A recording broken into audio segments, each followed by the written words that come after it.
जी नमस्कार। रोचक किस्से और कहानियों की इस सीरीज़ में आपका फिर से स्वागत करता हूँ। तो आज की जो कहानी है, ये है एक लड़के की। तो एक लड़का था, उसके पिताजी एक देश के राजा थे और उसके पिताजी को मार दिया गया और उसको जिसने मारा वही राजा बन गया। लेकिन उस लड़के के जो चाचा थे, वो उस लड़के के प्रति बड़े वफादार थे। उन्होंने उस इंसान को फिर से मार गिराया और इस बार गद्दी पर उस लड़के को राजा के रूप में बिठा दिया। तो अब लड़का राजा तो बन गया, लेकिन उसकी ज़्यादा उम्र थी नहीं।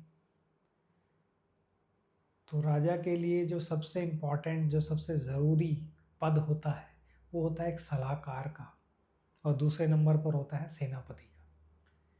तो जब वक्त आया तो उन्होंने अपने चाचा को सेनापति बना दिया, लेकिन सलाहकार नहीं बनाया।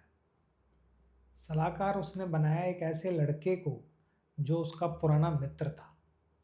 क्योंकि एक बार जब जो राजा था वो शिकार करने जा रहा था, तब उसकी जान पर आफत आ गई थी।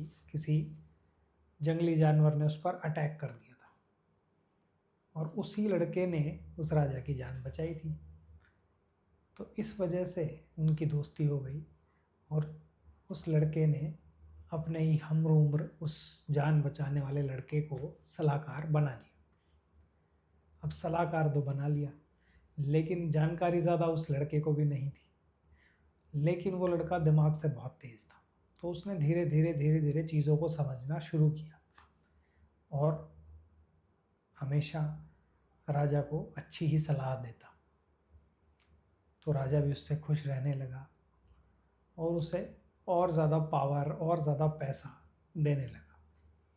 धीरे धीरे उसे सभी राज्यों के राजा से मुलाकात करवाई। उस लड़के को इतना मशहूर कर दिया पूरे राज्य में कि उस लड़के की वाहवाही होने लगी। सभी कहने लगे कि राजा का सलाहकार जो है वो दुनिया के सबसे समझदार लोगों में से एक है, और उसका चाल चलन, उसकी बोल चाल भी बहुत अच्छी थी। तो वो पूरे राज्य में फेमस भी हो गया।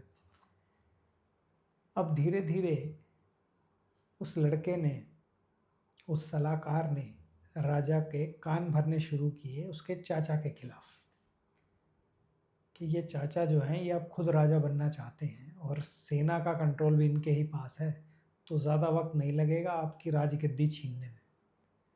अब क्योंकि वो सलाहकार को बहुत अच्छा दोस्त मानता था, तो उसने उसकी बात मान ली और उसने एक दिन सेनापति को बहाने से जंगल में ले जाकर उसकी हत्या करवा दी। अब धीरे धीरे जो सलाहकार था उसका दबदबा इतना बढ़ गया कि उसे सेनापति भी डिक्लेयर कर दिया गया। तो अब जो पूरे राज्य के सेना की कमान थी वो भी उसी के हाथ में थी। राज्य की जो ट्रेजरी यानी कि जो खजाना था वो भी सलाहकार के हाथ में था। तो जब सब कुछ उसके हाथ में आ गया तो उसने सोचा कि मुझे अब राजा की ज़रूरत क्या है, मैं इस राज्य को अपने हिसाब से चलाऊंगा। और उसने एक दिन अपने ही मित्र का गला काट कर हत्या कर दी।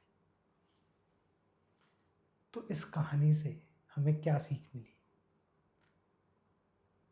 देखिए, इस कहानी का मर्म ये है कि एक धोखेबाज दोस्त से तो एक दुश्मन अच्छा।